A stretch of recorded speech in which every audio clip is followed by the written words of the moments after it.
يا السلام الله. عليكم ورحمة الله سيدنا الفاضل العزيز المحترم. عليكم السلام، حياكم الله سيد عدنان. صلي على محمد وآل محمد. أحسنت، اللهم صل على محمد وآل محمد كما سيد صليت وباركت وترحمت وتحننت على إبراهيم وآل إبراهيم إنك حميد مجيد. اللهم صل على محمد وآل محمد. حياك الله سيد عدنان. أنا موالي من مصر وصديق معك على الصفحة. أحببت أن أسلم عليكم. أنا أحب شعب العراق. اللهم صل على محمد. أهلا ومرحبا سيدنا الفاضل بك وبمصر الحبيبة. حياك الله سيد عدنان. عندنا واحد وهابي في المسجد، خلى الإمام يصلي وطعن الإمام، قتله. نعم. وهابي جعل الإمام بيصلي وطعن الإمام في المسجد فقتله. شفت إجرام الوهابية؟ لا حول ولا قوة إلا بالله العلي العظيم وإنا لله سيد وإنا عدنان إليه. يعني بس الحمد لله الناس مسكوه، يعني مسكوا هذا الرجل. أولا هذا قتل مظلوما وهو في محراب صلاته ارفع صوت وهو شوية يا شيخ عدنان متكئ. لأن صوتك بعيد. قتل مظلوما، الله أكبر. أولا هذا قتل مظلوما قتل وهو متقرب إلى الله سبحانه وتعالى متقرب. وفي صلاته.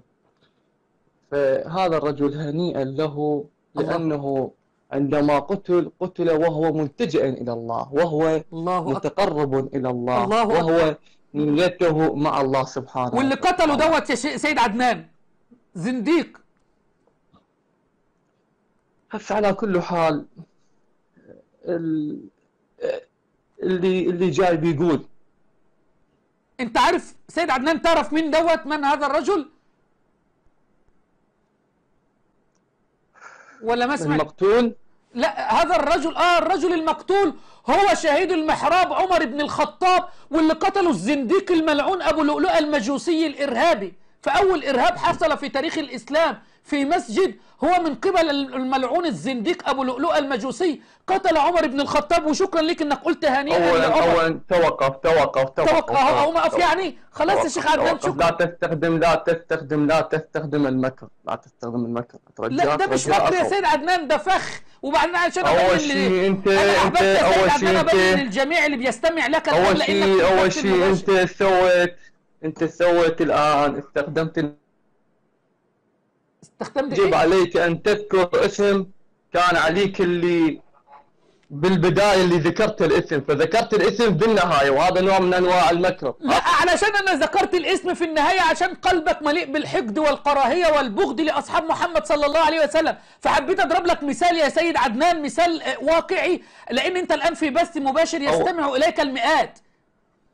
أفا سكر الخط. الله أكبر. عرفتم؟ هنيئا له، قتل مظلوما وكان متقربا إلى الله تبارك وتعالى، والذي قتله هذا إنسان فاسق. هنيئا له. أما قتله كيت وكيت وكيت. فطلع اما الموضوع طلع اللي قتل عمر بن الخطاب شهيد المحراب قتلوا سيدكم ابو لؤلؤ المجوسي. توقف توقف توقف. كنت عليك ان تبلغني باسم عمر الاول. قلوب مليئه بالحقد على صحابه رسول الله صلى الله عليه وسلم، قلوب مليئه بالكراهيه والبغض لاصحاب النبي صلى الله عليه وسلم.